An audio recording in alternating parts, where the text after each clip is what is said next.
1:12 a.m., May 2nd, 2011. Somewhere over Abbottabad, Pakistan. The sky was completely dark, the kind of darkness where even shadows disappear. No city glow, no moonlight, just silence. And cutting through that silence, two modified stealth helicopters, flying lower than radar, carrying one of the most elite units in the world, the United States Navy SEALs, Team 6. Inside, no one spoke. No one needed to. The only sound was the deep, controlled hum of the rotors and the quiet movement of gear shifting in the dark.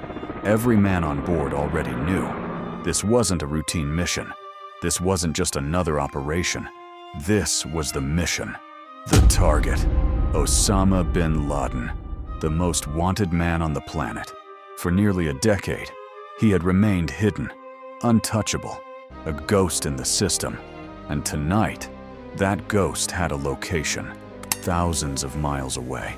Inside the White House Situation Room, Barack Obama sat with a small group of advisors, watching, waiting, knowing that every second could change history. This mission, Operation Neptune Spear, had been planned in absolute secrecy. No public records, no official announcements, no backup plan. Because if it succeeded, the world would hear about it in fragments, controlled statements, carefully chosen words. But if it failed, it would simply disappear, denied, buried, like it never happened. For months, intelligence agencies had been tracking a compound in Abbottabad.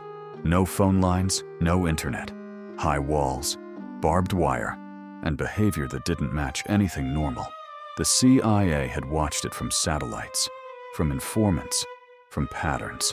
Who entered, who left, when lights turned on, when they turned off. And every movement was recorded, every detail analyzed.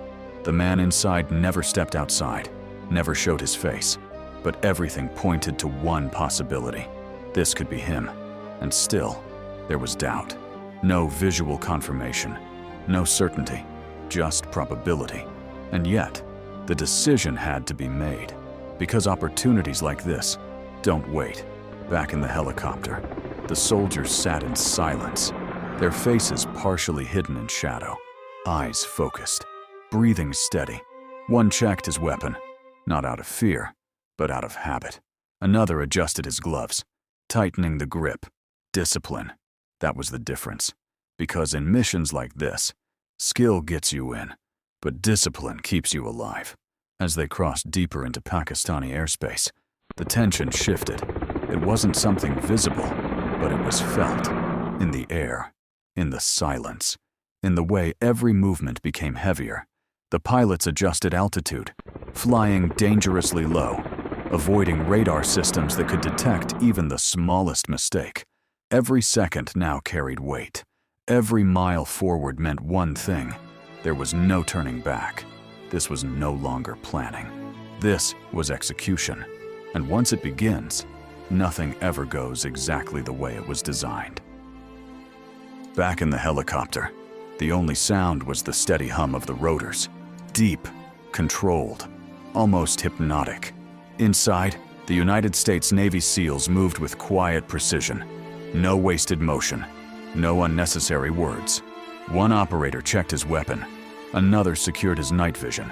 A third adjusted his vest, not out of doubt, but out of discipline. Because discipline is what separates success from disaster. As they crossed deeper into Pakistani airspace, the atmosphere changed. It wasn't something you could see, but every man could feel it. The pilots lowered altitude even further, flying just below radar detection, pushing the limits of control. Every second now carried weight.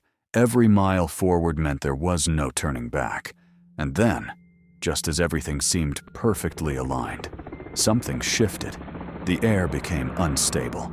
The helicopter began to lose lift. The pilot reacted instantly, adjusting controls, fighting to stabilize. But it wasn't enough. Within seconds, the aircraft dipped sharply and crashed inside the compound walls. Dust exploded into the air, covering everything. For a brief moment, silence, then movement, because this was exactly what they had trained for. And in that moment, the mission could have ended. It should have ended, but it didn't, because aborting was never part of the mindset. Within seconds, the SEALs were out. No panic, no confusion, just action. The crash site was secured immediately. Roles shifted without orders. Plans adapted in real time. They were now deeper inside hostile territory than intended. With fewer resources and no margin for error, the mission had changed, but the objective had not, and that made it even more dangerous. They moved fast, leaving the crash site behind. Knowing every second increased the risk of detection. The night that once protected them now felt thinner, fragile, like it could expose them at any moment. Ahead stood the compound, dark, silent, and still. Too still. Night vision goggles dropped, and instantly the world turned into shades of green. Every detail sharper, every movement amplified. The United States Navy SEALs split into positions with practiced precision, surrounding the structure. No wasted motion, no unnecessary sound. One signal, and they advanced. The outer perimeter was cleared within seconds. Doors were breached, rooms cleared, fast, controlled, precise. This wasn't chaos. This was discipline under pressure. Deeper inside, the tension grew. Unexpected layouts, unfamiliar structures, small details that didn't match the intelligence. But there was no stopping now. Then, they reached the final level. The room, the place this entire mission had been built around. For a brief second, everything slowed. Breathing steady, focus absolute. One final signal, and the door was breached. What happened next lasted only seconds, but it changed everything. Osama bin Laden was dead. No celebration, no pause, just confirmation. And movement.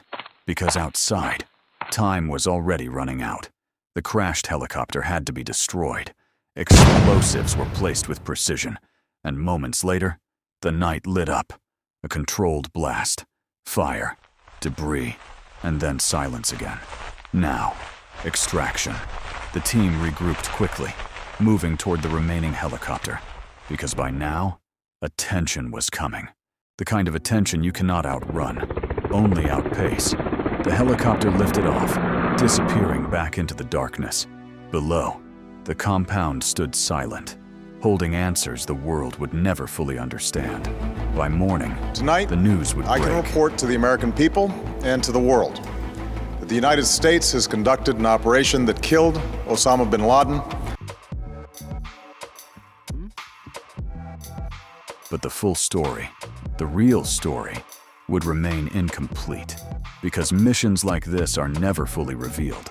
They are only remembered, and for the men who were there, it became just another night, where everything could have gone wrong.